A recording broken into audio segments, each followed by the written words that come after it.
Вселенскиот брод Земја, различните движења.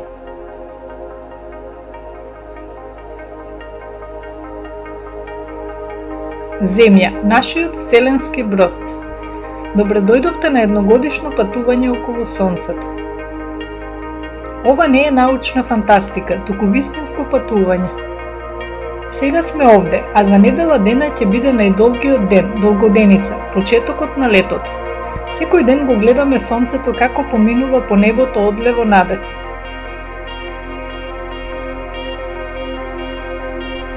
Ноќе, звездите и месечината исто така патуваат одлево надесно.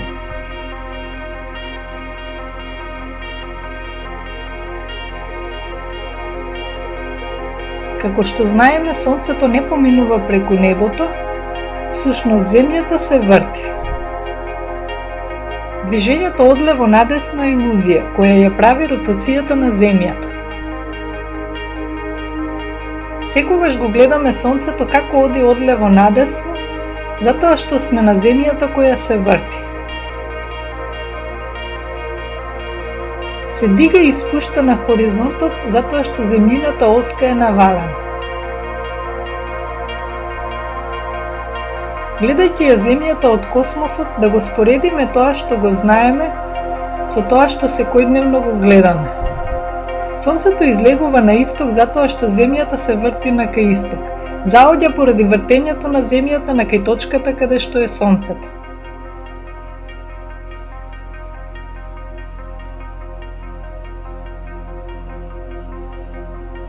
Во јуни 1999 година Сончевиот систем ни приредил одлична представа. 4 небески тела се подредија во линија. Можеме да го замислиме Сонцето под хоризонтот. А лево и малку повисоко е Венера, подалеку во лево е месечината, а уште повеќе во лево во иста линија е Марс. Ако Земјата е продзирна, би можеле да видиме уште една планета. Позади хоризонтот, десно од Сонцето, тоа е Меркур. Месечината, Сонцето и тие планети делуваат како да се во низа, затоа што се сите во иста равнина. Да ги посматраме од Вселената. Тоа е рамнината на Сончевиот систем. Позади планетите во Сончевиот систем се гледаат бескрајно далечните звезди. Звездите и созвездијата кои се гледаат позади планетите ни помагаат да ги најдеме. Замислената позадина со созвездија ја нарекуваме хороскоп. Марс е пред созвездието Лав. Месечината е до Рак. А Венера пред Близнаци.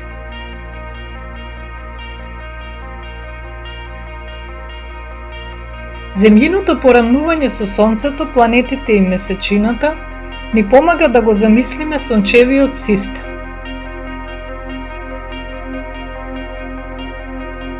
Секој ден го гледаме Сонцето како поминува преку небото, но во стварноста Земјата се врти. Дали е исто и со месечината? Не, месечината се врти околу Земјата. За да го разберете тоа, треба секоја ноќ да ја посматрате месечината. Секоја ноќ во исто време месечината е се повеќе во лево од претходната. Понекогаш изгледа дека месечината се поместува од Венера на кај Марс од десно во лево. Тоа поместување не го покажува вистинското движење на месечината, на која и треба 4 недели за да ја заобиколи Земјата. Кога месечината е млада, Земјата, месечината и Сонцето се во иста линија. За 2 дена подоцна, месечината ќе помине пред Венера. Од Земјата ја гледаме месечината под Венера. Потоа месечината го продолжува својот пат и доаѓа помеѓу Венера и Марс. Следниот ден е тука. Од Земјата се гледа дека е подалеку за ширина на 2 раце од вчера. Потоа се појавува тука, а за 3 денови подоцна поминува пред Марс. За тоа време српот пораснува во полумесечина. На месечината и треба 7 денови да стигне од Венера до Марс. За тоа време Земјата 7 пати се завртува околу својата оска. Погледнете, Земјата се завртува еднаш. А следниот ден ја гледаме месечината малку повеќе во лево. Додека Земјата ротира, месечината полека продолжува по својата орбита. Следниот ден е уште малку полево, точно помеѓу Венера и Марс. Уште едно завртување, уште еден ден и блиску е до поравнување со Марс. Замислете линија помеѓу Венера и Марс.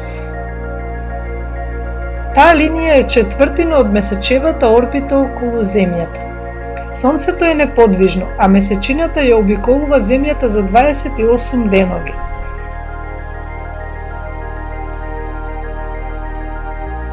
Секоја четврта недела, додека кружи, месечината доаѓа во линија со Марс. Тоа поравнување ни покажува како работи небеската механика. Месец дена покасно, месечината повторно ја поминува линијата Земја-Марс и се појавува над црвената планета. 2 месеци подоцна е уште малку повисоко, а за уште 2 месеци ќе биде уште повисоко. Потоа месечината ќе почне да се спушта и неколку месеци подоцна ќе помине под Марс. Зошто месечината подскокнува горе-доле како топка? Од Вселената гледаме дека месечевата орбита е малку навалена. Месечината се врти околу Земјата. Ако месечината е блиску до планетарната рамнина за време на средбата, средбата ќе биде блиска.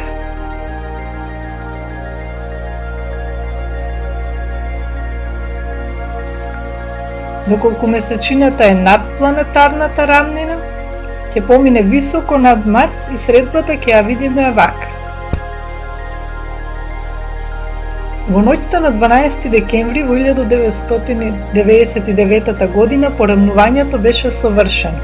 Месечината помина точно пред Марс. Тој редок случај можеше да се види од Европа.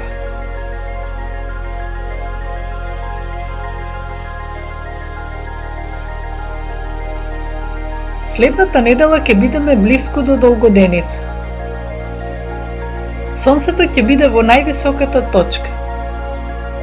Како настанало Сонцето? Како свети?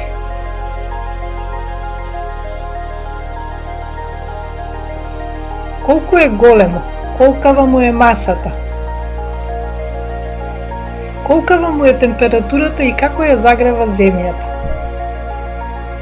Ќе се упатиме во самото средиште на Сонцето, Джиновскиот нуклеарен реактор.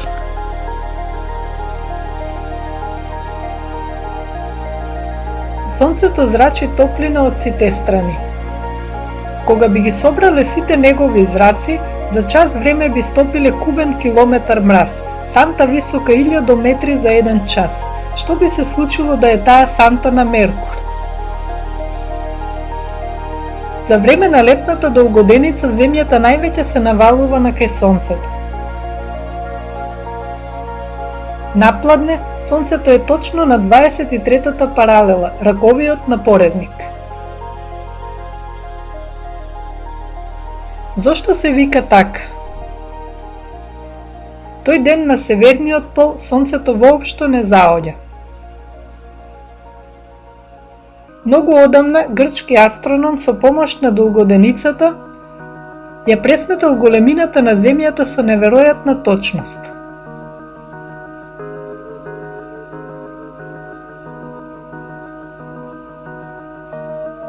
Зошто тогаш Кристофер Колумбо со векови подоцна морал повторно да пресметува?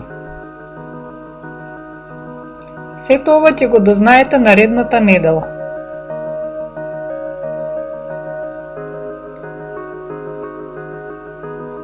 До тогаш, среќен пат на вселенскиот брод Земја.